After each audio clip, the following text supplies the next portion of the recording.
ఏమంటున్నట్టు తెలుసా ఇక్కడ? కాబట్టి పడిపోయిన దావీదు గుడారమును 12వ వచనంలో మరలా కట్టెదను. హల్లెలూయా. పడిపోయిన దావీదు గుడారమును, పడిపోయిన జీవితాన్ని 12వ వచనంలో మరలా కడతా. హల్లెలూయా.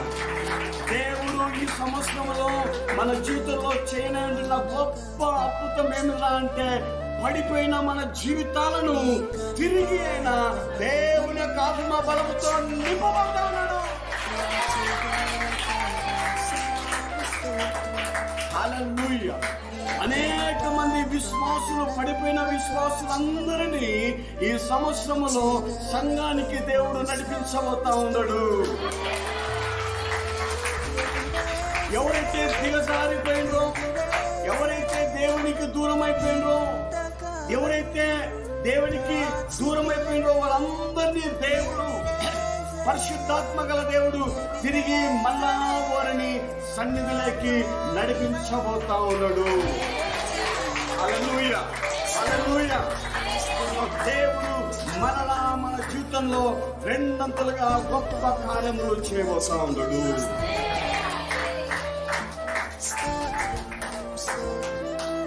సంఘాల విషయాల్లో మనం చూస్తే చిన్న చిన్న సంఘాలు, చల్లవన్న చిన్న చిన్న సంఘాలన్నిటినీ దేవుడు ఒక గొప్ప ఉజ్జీవముతో ఉజ్జీవింపచేయబోతా ఉన్నాడు.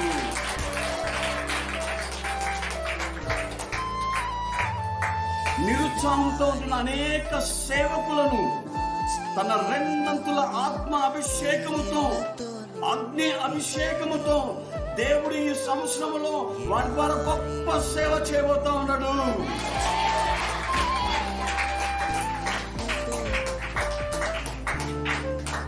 హల్లెలూయా.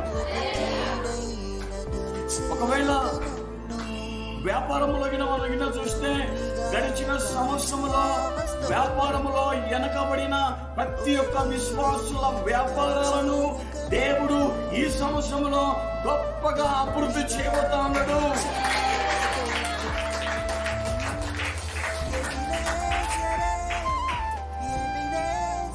కుటుంబం విషయంలో మనం చూస్తే పోయిన సంవత్సరంలో శుభకరమైన కార్యాలు జరగాల్సినది జరగకుండా వెనకబడిపోయినాయి. కానీ ఈ సంవత్సరంలో దేవుడు ఇంట్లో ప్రతి కుటుంబంలో జరగాల్సిన శుభకరమైన కార్యాలు ఈ సంవత్సరంలో జరుగుతాయి.